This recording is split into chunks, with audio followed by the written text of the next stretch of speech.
hearts race, and the crowd goes wild. All across the nation, the Dirt Track Warriors duke it out for what matters the most: the trophy and the glory. This is Gas and Glory, presented by R&R Enterprises. Coming to you direct from the studios here at R&R Enterprises, this is Gas and Glory with Kyle Luters and Neil Quick. And Neil, as I welcome you in here today, the racing is important, but the baseball is almost just as important today. The Cards, man, are getting ready to play Game 4 of the National League Division Series. We can clinch it today! Yes, I can't believe it, man. I'm super pumped and excited to get the show going and talk about a lot of good racing and talk about these Cardinals clinching today. You want to know what's really cool? What? Mr. Shannon is going crazy on the desk. Go crazy, people. He needs to be going crazy in the announcing booth here a little bit later. You're exactly right. Do you know he sits on a red exercise ball instead of a chair? That's pretty cool. It actually is. Helps his back. We move on to racing. We talked about this before. I mean, if we had those balls that we sat around, never mind. Yeah, we're not going to go into that right now. Dodgeball, that's all I'm saying. Dodgeball. You can dodge a wrench, you can dodge a ball. Yeah, absolutely. We are in the business of wrenches, and speaking of wrenches, Mother Nature threw a monkey wrench into the World of Outlaws STP Sprint Car Series plans on Friday night of the 52nd annual Morgan Hughes National Open weekend. But on night number 2, it was youngster David Grammel taking home the checkers. But not without controversy, Neil. Oh, no, no, no, no. Yeah, he kind of causes a little controversy there. Central Pennsylvania standout Stevie Smith was leading when he and Gravel made contact. Well, long story short, Smith was a tad ticked, and Gravel was apologetic in victory lane. Donny Schatz and Darren Pittman led an outlaw podium sweep as Smith ended up 9th. Your thoughts? I'd be apologizing too, holding a $50,000 check. Probably not. Could you ever really say sorry, though, if you had the $50,000 check? I might be saying sorry, but I'm not really thinking that as I'm saying sorry. I'm sitting there thinking, I'm $50,000 bones to the big side here. $50,000 bones to the big side, huh? Yeah. Interesting. So, yeah, we'll talk more about this topic with Johnny Gibson. That is our guest this week, by the way. Do you think the money possibly in the situation probably didn't – I mean, he was saying he was apologizing, but, I mean, in the back of his head he was thinking, party – yeah. Party like a rock star. Party like a rock star. Okay, let's stop right there. Party like it's 1999? I just had a flashback to the late 80s when you started something like that. Dude, I was born in the late 80s. Oh, okay. I didn't start anything except a new pair of diapers. Wow. There we go. Moving right along. Eldora Speedway up next on our list here today, folks, as frigid temperatures and flurries in the Buckeye State couldn't keep passionate race fans away from Eldora as the annual UMP Fall Nationals took place. Newly crowned UMP late model champ Bobby Pierce roared to victory lane over the likes of Kent Robinson, Scott James, Matt Miller, and Jeep Van Warmer in the late model portion of things. And Josh Richards, that's right, the Rocket Man, Josh Richards, did return at Eldora from illness. He's been out for quite a while. He finished 3rd in the first B feature. And over on the modified side of things, this was the big kicker, Neil. It was the culmination of a 3-day show, and it went to Brian Ruhlman as he put on a driving clinic like no other. Brian Ruhlman, someone whose name is all over the Eldora legend, man. All over the Eldora Speedway record book. Yeah, I mean, I've seen him in late models, modifieds, all kinds of stuff over there. I bet you he ran a snowmobile around there. Really? I bet you he did. That is awesome. Maybe we can talk to Roger and see if we can have a Snowmobile Nationals at Eldora. Snowmobile Nationals at Eldora? Pick up the phone, call Roger. Let's make I mean, it this was happen. cold enough this weekend. I mean, we just need some preset. When I saw on Facebook that some of my friends up in northern Ohio were experiencing snow flurries, I'm like, dude, we're not even to Halloween yet here, man. This is nuts. I just got an idea. These ideas come at me all of a sudden. I can picture an Eldora T-shirt with snow on it. A track picture. With the snowmobile. Yeah. It's got to have this. And you know, toss sideways. Yeah, I haven't done that yet. There you go. Could you imagine Jack Hodenshield running a snowmobile at Eldora? Can you imagine somebody dressed up in a Santa Claus outfit winging a snowmobile around the snow at Eldora? I think I just found our R&R Christmas card this year. Absolutely. These ideas. Now, back on your Jack deal. Maybe we could get him to wheel the snowmobile. That's what I'm saying here, dude. I'm still surprised no one's put him in a truck for the truck race yet. Oh, man. I'm still wondering what... You know what? Norm Benning. Norm Benning needs to field a second truck next year. The Wild Child in a truck. Built by Norm Benning. You know it would be indestructible. Oh. And that's what you'd have to contain the Wild Child. I think we need to start it right now. I think we need to start an online petition, poll, everything, getting this going.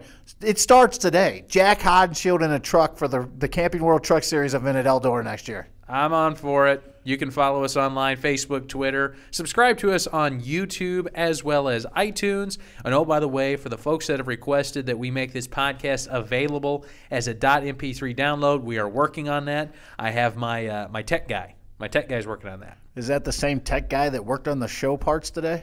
No, different tech guy. Because this one's a little better. This is like the second recording today. Hey, we had some technical issues earlier, so I got nothing but time today, right? You're exactly right. So not only do I have the tech guy, yeah, I also have the chauffeur, Charles.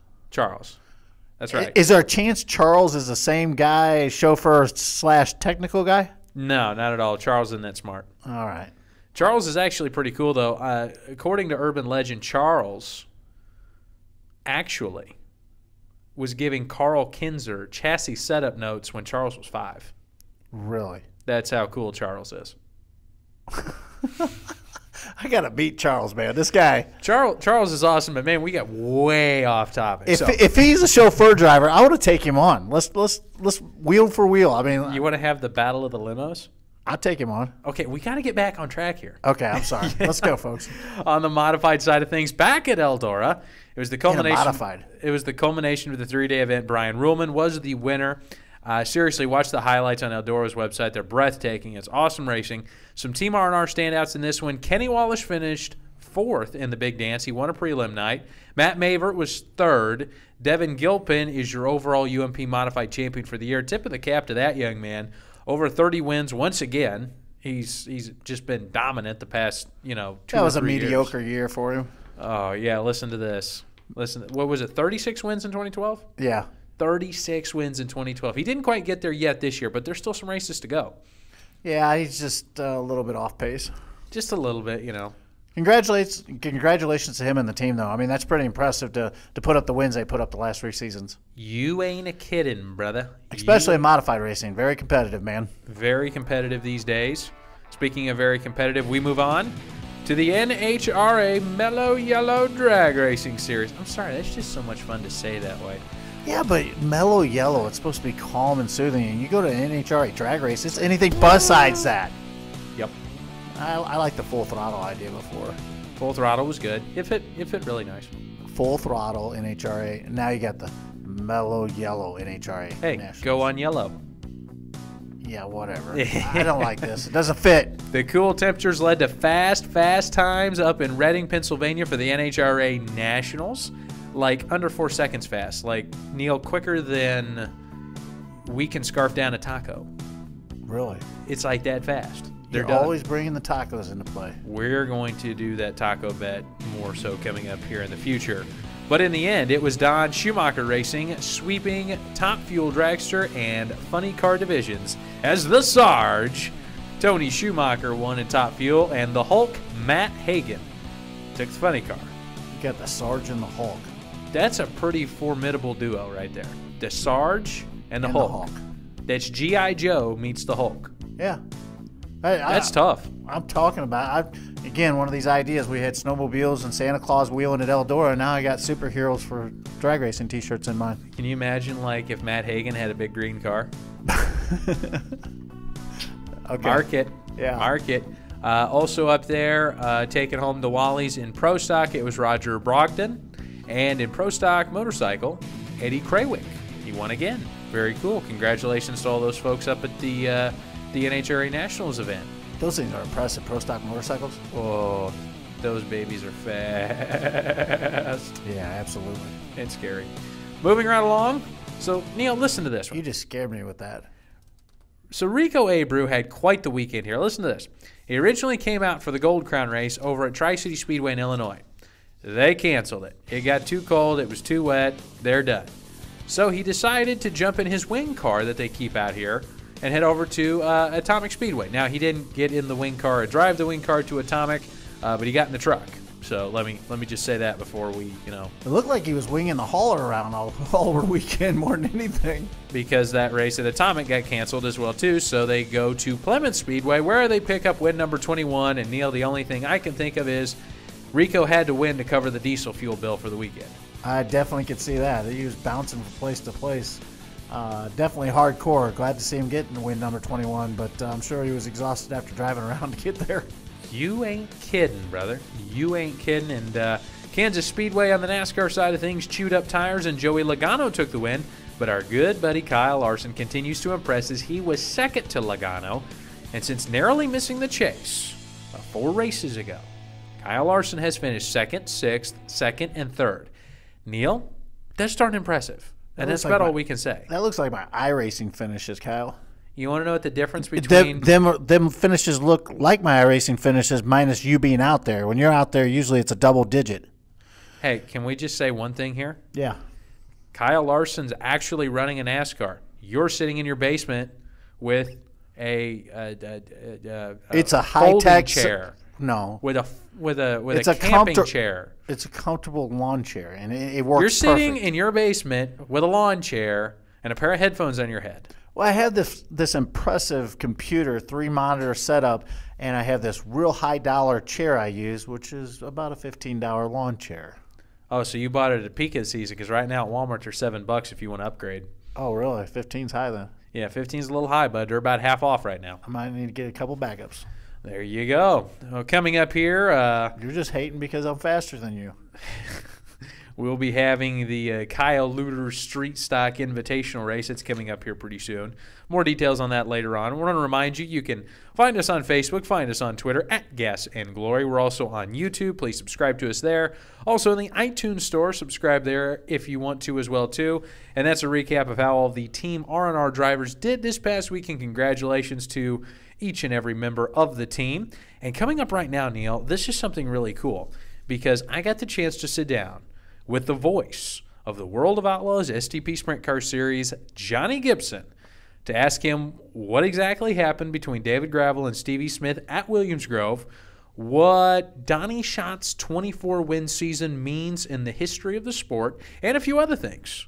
That's all coming up here. Take a listen to this interview. You're not going to want to miss it. At this time, we'd like to welcome in the voice of the World of Outlaws STP Sprint Car Series, an avid racing fan and an even bigger Pittsburgh Steelers fan. It is our good friend, Mr. Johnny Gibson. Johnny, hello, and welcome to Gas and Glory. How you doing today, bud? Doing good, man. Thanks for having me on the show. Well, we certainly appreciate you taking the time here as your day job seems to slow down here a little bit as the fall months get going, but Johnny, big-time weekend, Williams Grove National Open weekend, David Gravel, Stevie Smith. It's been the talk of the town, been the talk of the message boards. From your vantage point, let's dive right on in here. What did you see happen up there from the booth? Basically, I saw a racing accident. David Gravel had a run on Stevie Smith. I think he actually had the faster car at that point. And I think Stevie was basically kind of blocking a little bit to try to keep Gravel behind him. I know David certainly didn't do it on purpose, and it was just the slightest of taps. In fact, I actually thought that Stevie was going to save it for a moment before he actually spun and kept the car going. But bottom line, my opinion, David Gravel was going to pass Stevie Smith with or without the contact. Unfortunately for Stevie, there was contact there, and especially after listening to David Gravel in Victory Lane and on Wing Nation again earlier this morning, and all the media interviews he's done since then, he's certainly very apologetic. I know that's not the way he wanted to win the race, but it happens. Well, that's obviously the same things that we've been hearing as well, too. And sometimes these things just happen. You've got two guys going after $50,000. It's bound to happen, but the sad thing is that this great event, all of that attention's kind of being directed that way. Describe the race outside of that contact. How did the race look the remainder of the laps? Actually, it was a great race, one of the better races I've ever seen at Williams Grove. Gravel was strong at the beginning, and then Stevie Smith came on, and actually I think toward the end of the race, Donny Schatz for a moment had the fastest car on the racetrack, but David Gravel was just so good in traffic, and he was also working a line that not many of the slower cars were working. He was good on the top of the racetrack, especially in turns 1 and 2, and that's what won him the race at the end, because I think Donny Schatz was actually closing and getting in position to make a winning move before Gravel was able to sail around the outside of traffic.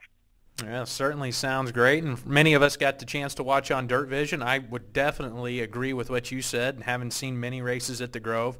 I think Williams Grove sometimes gets a bad rap for not being the most prepared or the best prepared track, but we saw a Jim Dandy of a race with the National Open. Talking with Johnny Gibson, the World of Outlaws STP Sprint Car Series announcer, the voice, if you will. And I'm glad that you brought up Donny Schatz, because what number 15 is doing this year, and really the past couple of years, is almost unprecedented. These are Steve Kinser-like numbers. And what I wanted to ask you, Johnny, Donny has 24 wins this year. He had 23 wins last year.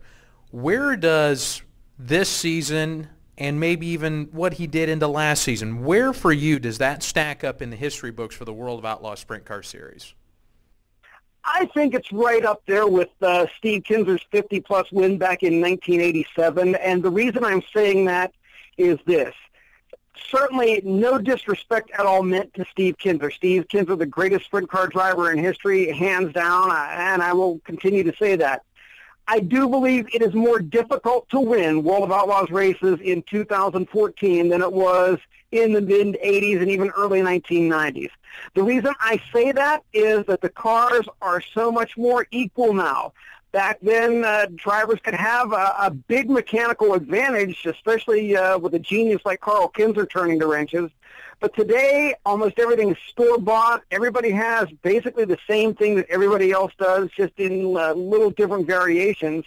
And I think that's a testament to just how good a driver Donny Schatz is, and that's why I rank his 24 victories right up there with 50-some victories back in the 1980s by Steve Kinser. I think we're seeing the greatest sprint car driver of his generation hard at work right now in the form of Donny Schatz.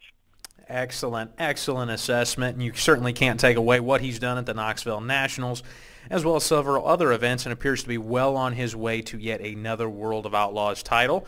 But that's the past, and we're talking about what's coming up here in the future, that is, and we're heading up to Napa Super Dirt Week. Now, this is something where the big block modifieds are maybe a little bit more of the main card here, but the World of Outlaws STP Sprint Car Series still plays a big part in this week, as they have a very big event at Rolling Wheels Raceway on Saturday evening. Give us a little bit of a preview of what's coming up at that track. Rolling Wheels, maybe the biggest track that the Outlaws race on the entire year, fast 5/8 miles, and usually when we get to the October appearance there, conditions a little cooler, track a little faster. It is it can be a blazing fast racetrack. It can also be slick from top to bottom and slide jobs galore. You just never quite know exactly what you're going to get when you roll into Rolling Wheels Raceway Park in October. But again, the World of Outlaws STP Sprint Car Series with just one race this weekend. In fact, one race each of the next 3 weekends for the greatest show on dirt. And so, as you said, things starting to wind down, and that means things are even more magnified when it comes to what happens on the racetrack, because you've got a whole week to think about what happened if you're not the one in victory lane at the end of Saturday night's appearance. You're absolutely right there. Donny Schatz taking the checkered flag in this event last year. It was win number 22 on the season for him. Now, they're only racing once this coming weekend, the World of Outlaws STP Sprint Car Series, but Johnny Gibson's going to be a little extra busy this weekend, bud. You're getting the chance to announce the USAC Silver Crown Series return to the Moody Mile. That's right, the big track over at the Syracuse Fairgrounds there. First off, what's it like? What challenges does a 1 mile long track present to you over what a normal World of Outlaws event would do? And do you think this is something that we could possibly see more in the future? We've had quite the absence. Do you see this maybe coming back as a yearly thing now? I think it all depends on what happens on Saturday, as far as the type of crowd that it draws, the type of racing that we see, as to whether or not we'll see the Silver Crown cars back at the Moody Mile. As far as challenges or differences for me, the biggest thing is going to be watching a monitor to see what happens on the backstretch, because with cars with no wings on them and the crowded infield pit area at Syracuse, you really can't see the cars on the backstretch from the tower there. So you have to rely on a bit of electronic wizardry to get a view of the backstretch with the monitors. Of course, the entire Super Dirt Week event is going to be live on dirtvision.com. You can log on to that site for more information on packages available, but there'll be great TV coverage there, so I'll be able to look at a monitor and see exactly what's going on the backstretch. And did have a chance to visit the booth and get a little bit of a preview of what it's like to see sprint cars or Silver Crown cars, any type of car really,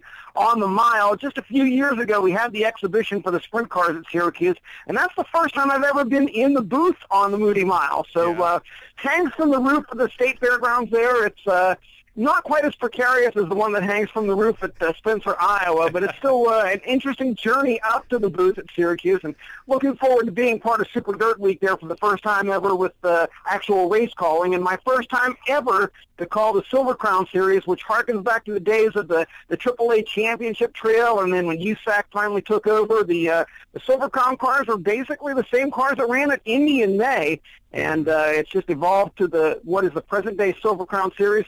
I think you'll expect to see somewhere around 18 to 20 Silver Crown cars at Syracuse this coming Saturday. Oh, perfect.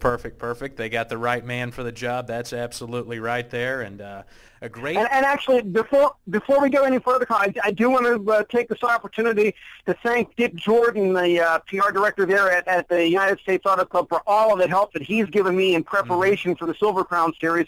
I've gotten a lot of good statistics, a lot of information, and I'm certainly very thankful for his efforts in helping me prepare for my first ever venture with the Silver Crown Series.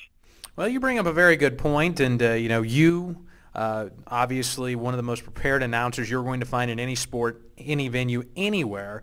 But these PR guys work tirelessly to find those obscure stats that are very interesting to the crowd. So we tip our cap to the PR professionals. I know Chris Dolak is up there this weekend. I don't think the man's going to sleep at all. It is Super Dirt Week, and it really is kind of his marathon deal.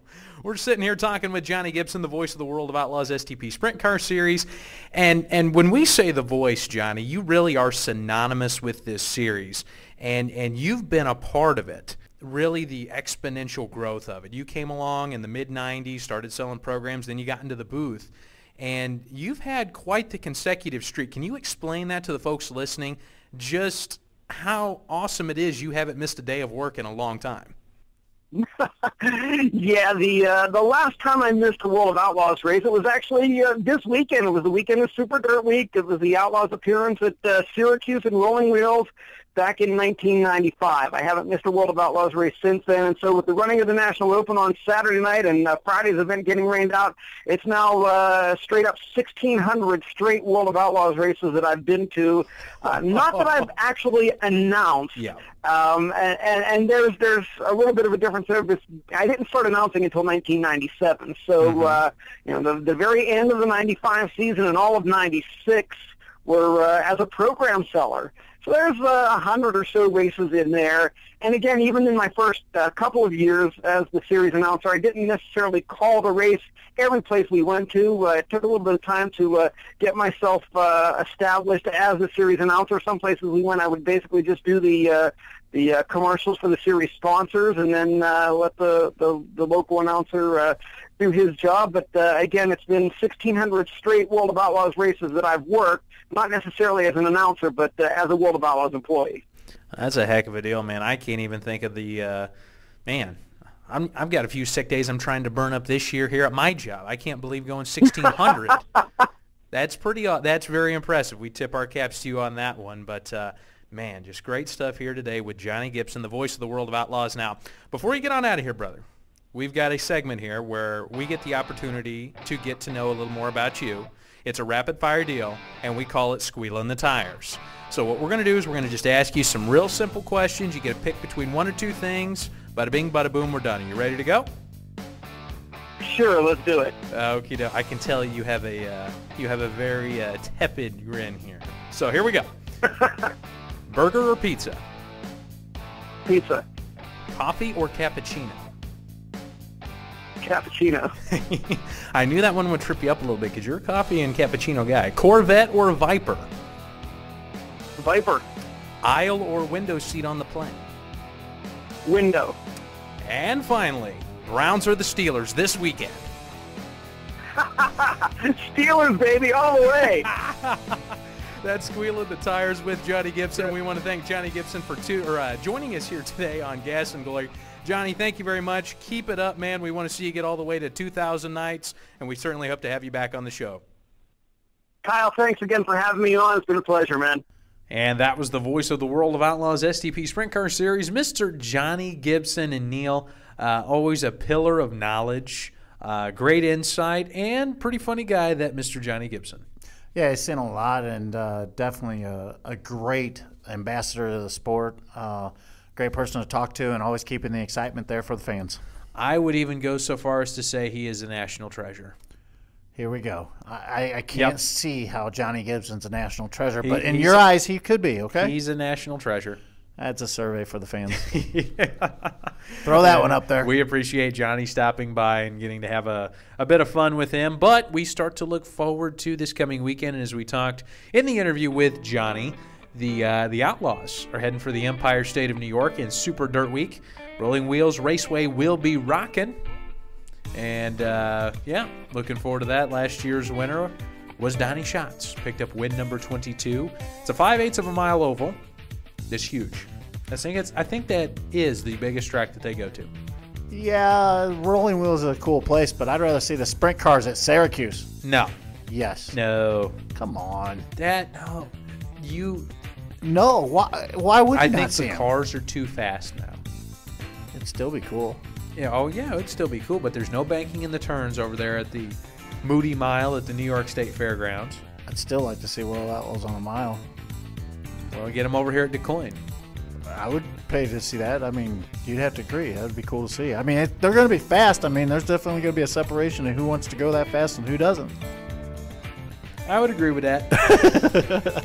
That's all you got to say? I was just imitating what their eyes would kind of do, and it's like, whoa! Yeah. No, it was cool back in the day, and I agree with you. The cars are much more faster, and I'd still like to see something like that happen, though. Exhibition. They had one of those a couple of years ago. I say roll them out there and let them go at it. You're going to figure out who's got stones. Yeah, you are correct. Or who's crazy. One of the two. I think all of them got the stones to do it. Yeah. So, but no. Speaking of rolling wheels, that place is a little near and dear to my old ticker, my heart. That's because you were the track maintenance crew there, Kyle. That's right, folks. In 2011, my high rolling year as the World of Outlaws PR rep, jet setting across this country, writing press releases at 2 o'clock in the morning, shooting videos with sometimes angry, sometimes happy Donny Schatz. Great lifestyle. Sometimes angry, sometimes happy. He looks like he's been happy a lot lately, as many wins that he's been getting. Oh, absolutely. 2011, though, he didn't have 20-some-odd wins, though. That's true. But here's the deal. So I get up to Rolling Wheels, Napa Super Dirt Week that year. It wasn't Napa Super Dirt Week back then. But I thought I was going to be doing a lot of PR stuff. No. You got to work. You got to earn your keep, eh? I had earned my keep that week, so thank you to Chris Dolak on that. And you know what the thing of it is, though? I had more fun that week just being a regular maintenance lackey. Oh, boy. Just enjoying the week than anything else. So, I mean... So I have a standing offer. The mower's still there. Well, from what I'm gathering, you enjoy doing the manual labor, and we got some floors that can be swept up and some machines that need to be cleaned off, and I'm sure we can get you some grass cutting duties outside and raking some leaves. I mean, that's what you're looking for. The moment is past. Yeah, I see you bailing on this real quick, just like all the other work. We continue to move on with our preview. The UNOH Sprintacular is at Eldora Speedway this weekend. Last year's winners, Jack Hodenshield, Kevin Swindell, and Brady Bacon. So listen to this, folks. If you're a fan of sprint car racing, you want to go to Eldora this weekend. Why? Winged 410 sprint cars, winged 360 sprint cars, then non-wing Boss Outlaw sprints. Amazing. A lot of sprint car racing going on. And you know what? I got the email about it earlier. I'll be going over to work the event. We're starting drivers' meetings is at like 3:30. Are you cutting grass at Eldora? I'm not cutting grass at Eldora. No, they're letting me up in the booth. Wow, they're brave, man.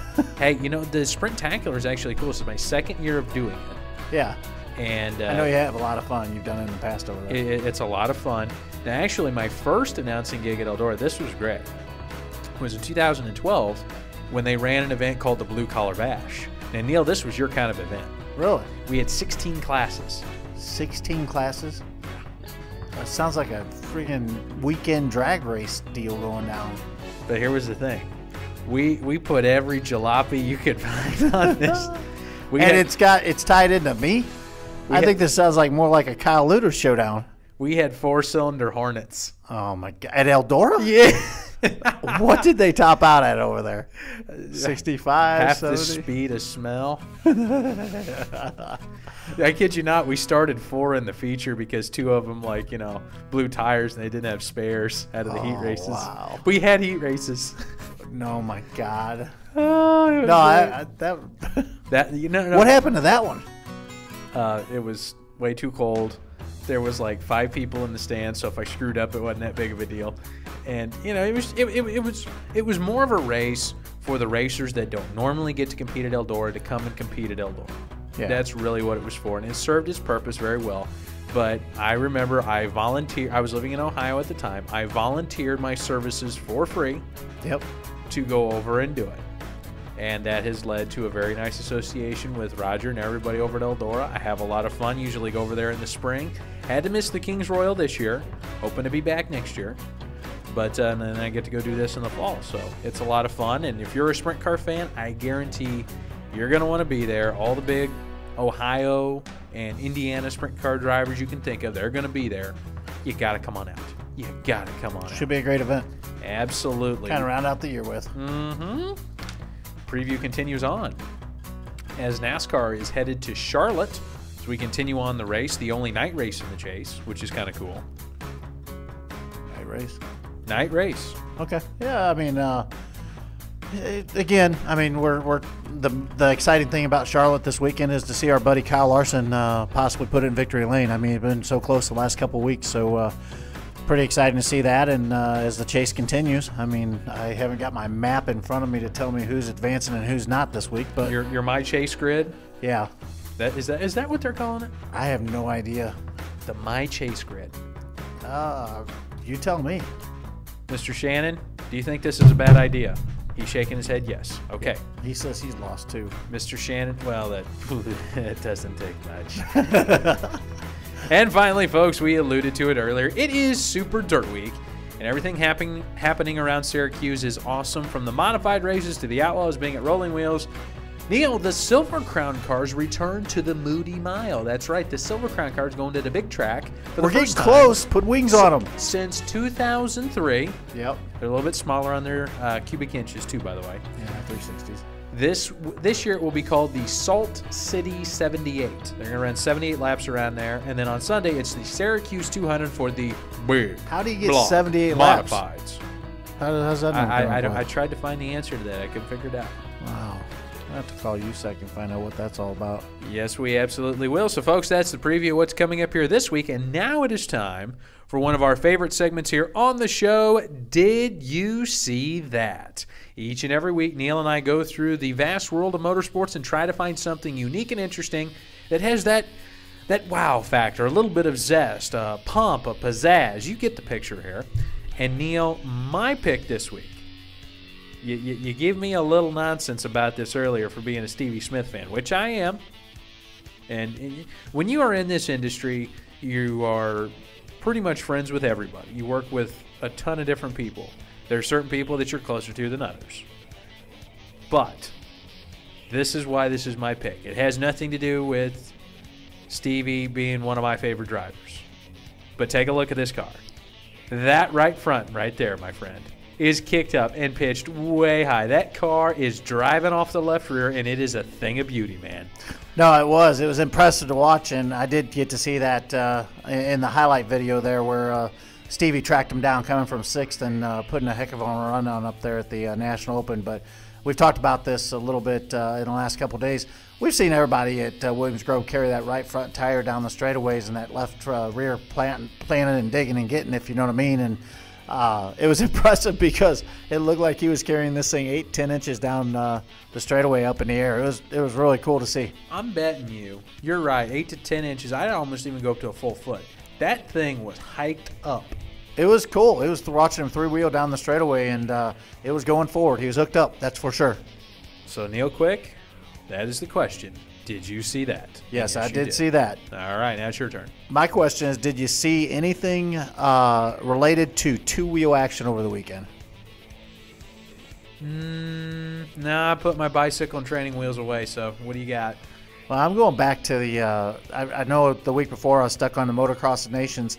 This week, Red Bull put on something big out there in Southern California with what they call the Red Bull Straight Rhythm Contest. Oh, really? Yeah, basically it was a deal where they took a supercross track, stretched it out into a drag strip type deal, and put whoop sections, triples, rhythm sections in, and basically lined them up at the start line, had a Christmas tree like drag race cars, and you had two bikes, and they went at it and seen who can get to the finish line first. And the most impressive thing I saw over the weekend was Travis Pastrana coming kind of out of a semi-two-wheel retirement and taking these guys on and building this big 500cc two-stroke bike to compete against the 450 four-strokes. And he had to add some pizzazz. Him and Josh Hansen went at it, and it was pretty cool to see him go back and forth in match races. But Travis got him in the match race, and as he's crossing the finish line, Travis, in classic Travis style, backflips over the finish line for all the fans. And not only racing and winning, he's throwing a little flair, but I thought it was kind of cool. So my question is, did you see that? No, I didn't, but I'm going to check it out now. We're going to post the video up here on the YouTube so you can see that now. Dang, that's pretty cool. Yeah, look at that. Can you do that on a snowmobile, Kyle? I'm going to give it a shot. Oh, boy. Here we go.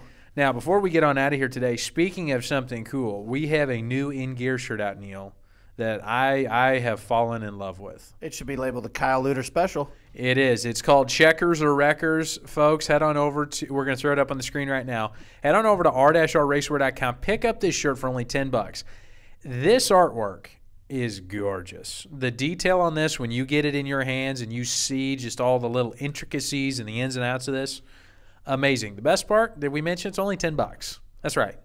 $9.95 plus shipping to your front door. Get them before they're gone. Get them before they're gone. We got several in-gear shirts up there for $9.95. And also, before we get on out of here, Neil, yep, I'm going to finally let you off the leash. Okay. Talk about the Cardinals. Oh, man, I can't. Well, do I have to stay in a time limit on this? You've got 30 seconds. Oh, well, Game 3 last night. Awesome game, guys. Colton Wong comes through in the 7th. 3-1, Cardinals win. It's clinch night. In fact, gonna cut this short real quick in 30-second intervals because Game 4 is about to start over here in the lobby. Game 4 is about to start. Mr. Shannon, are we going to have a winner tonight? He agrees. Folks, this has been Gas and Glory, and we want to thank you for tuning on in once again this week. You guys really make this show possible. Go Cards! We love hearing the comments, and yes, go Cards. So remember, you can pick up our driver's gear at www.r-rracewear.com, the web's largest store for dirt track racing apparel and merchandise. On behalf of everyone here at R&R Enterprises, everybody on Team R&R, and Charles the chauffeur, he's Neil Quick, and I'm Kyle Luters. We'll see you next week. You've been listening to Gas and Glory, presented by R&R Enterprises. All rights reserved. Please visit the web's largest sprint car store today at www.r-rracewear.com. The views and opinions expressed in the show are the host and guest alone and do not directly reflect those of R&R Enterprises.